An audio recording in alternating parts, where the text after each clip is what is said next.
इधर आना बाबू, इधर आओ। रेलवे का फॉर्म आ चुका है और तुम अभी तक तरफ ही रहे हो। भाई एग्जाम में ना महबूब नहीं आएगी, एग्जाम में ये क्वेश्चन आए। चलो सिखाते हैं कि एग्जाम में कैसे इस क्वेश्चन को सेकंडों में खत्म कर दोगे तुम। आ जाओ, इस क्वेश्चन के पीछे की कहानी बताते हैं। पहले देखना, क्वेश्चन में बोला है एक वस्तु को 15% के लाभ पर बेचा जाता है। यदि वस्तु के क्रय मूल्य और विक्रय मूल्य दोनों में 140 रुपए की कमी की जाती है तो लाभ 19.2% हो जाता है। मैं एक एग्जाम्पल से इसे तुम्हें समझा देता हूँ जिससे चीजें आसान हो जाएंगी। देखो, तुम एक वस्तु खरीदते हो 120 में और बेचते हो 150 में, तो तुम्हारा लाभ कितना हो गया भाई? 30 रुपए का लाभ हो गया। अब अगर तुम वस्तु का विक्रय मूल्य जो पहले 150 था उसको 10 रुपए कम कर दिए, यानी 140 कर दिए, और उसका क्रय मूल्य भी जो पहले 120 था वो भी 10 रुपए कम कर दिए, यानी 110 कर दिए, यानी कि वस्तु के क्रय मूल्य और विक्रय मूल्य दोनों में तुमने समान रुपए की कमी की है। इससे जो नया क्रय मूल्य और नया विक्रय मूल्य आएगा वहां पे तुम्हारा जो लाभ होगा, यानी नया वाला लाभ, वो भी हमेशा पुराने वाले लाभ के ही बराबर होता है। यानी कि जब भी तुम वस्तु के क्रय मूल्य और विक्रय मूल्य में समान रूप से कमी करते हो तो लाभ पे कोई चेंजेस नहीं आता है, यानी लाभ का वैल्यू ऐसी स्थिति में हमेशा समान रहता है। और इस बात को अपने दिमाग में डाल लो। तो इस क्वेश्चन में भी क्या वही किया गया है? क्या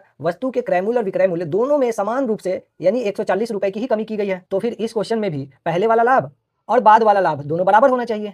तो चलो हम लोग कर देते हैं बराबर। माना कि पहले वस्तु का क्रय मूल्य CP 1 रुपीज था, तो पहले लाभ कितना हो जाएगा? इस CP 1 का 15%, ये हो जाएगा हमारा पहले का लाभ। और इस क्रय मूल्य में कमी होने के बाद नया जो क्रय मूल्य आया वो हम लोग मान लेते हैं CP 2 रुपीज। तो हमारा नया लाभ कितना है? CP 2 रुपीज का 19.2%। तो ये है नया वाला लाभ और ये है हमारा पुराना वाला लाभ। ये दोनों बराबर ही होगा इस क्वेश्चन में। परसेंट और परसेंट कट गया, ये पॉइंट हटेगा अगर, तो यहाँ नीचे में 10 आएगा और 3 से ये 15 जाएगा 5 बार में, और 3 से ये 192 जाएगा, 3 छक्का 18 और 1 2 3 चौका 12, 2 से ये 64 जाएगा 32 टाइम्स यानी 32 बार, और ये 10 जाएगा 2 से 5 बार में। अब यहाँ से ये वाला 5 क्रॉस मल्टीप्लाई होकर के इस 5 के साथ गुना हो जाएगा। तो हमें CP1 यानी कि ओरिजिनल कॉस्ट प्राइस और CP2 यानी कम होने के बाद जो कॉस्ट प्राइस आया वो, उन दोनों का रेशियो मिल जाएगा। तो भाई CP1 और CP2 का रेशियो है 32 और 25। अब CP1 से कितना कम करके CP2 आया है? तो यहाँ देखोगे 7 रेशियो कमी की गई है तो CP2 आया है।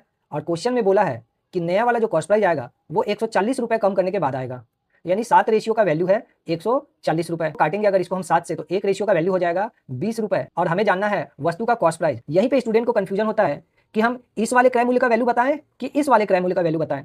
भाई हमें CP1 का वैल्यू बताना है, क्योंकि क्वेश्चन में यहाँ यदि दोनों में समान रुपए की कमी होती तब ऐसा होता। इसका मतलब है कमी नहीं की गई है, ये बस एग्जामिनर का एजम्पशन है। यानी हमें CP1 का वैल्यू बताना है। तो 1 रेशियो का वैल्यू है 20 और 32 रेशियो का वैल्यू क्या हो जाएगा भाई? दोनों साइड 32 से मल्टीप्लाई कर देना, तो 20 × 32 यानी 640 रुपए। ये है हमारा आंसर। उम्मीद है हमने क्वेश्चन को बहुत ही अच्छे तरीके से आपको समझाया होगा। तो ऐसे ही एग्जाम में रिपीट होने वाले अच्छे लेवल के क्वेश्चन और उनके और भी ज्यादा अच्छे सोल्यूशन पाने के लिए SSC मास्टरी को सब्सक्राइब करना ना भूलें और बेल आइकन जरूर दबा लेना, ताकि हम जो भी वीडियो अपने चैनल पर डालें वो सबसे पहले तुम्हें मिले। थैंक यू भाई, अपना ध्यान रखना और जी जान लगा करके पढ़ाई करते रहना, तुम्हारा सिलेक्शन जरूर होगा।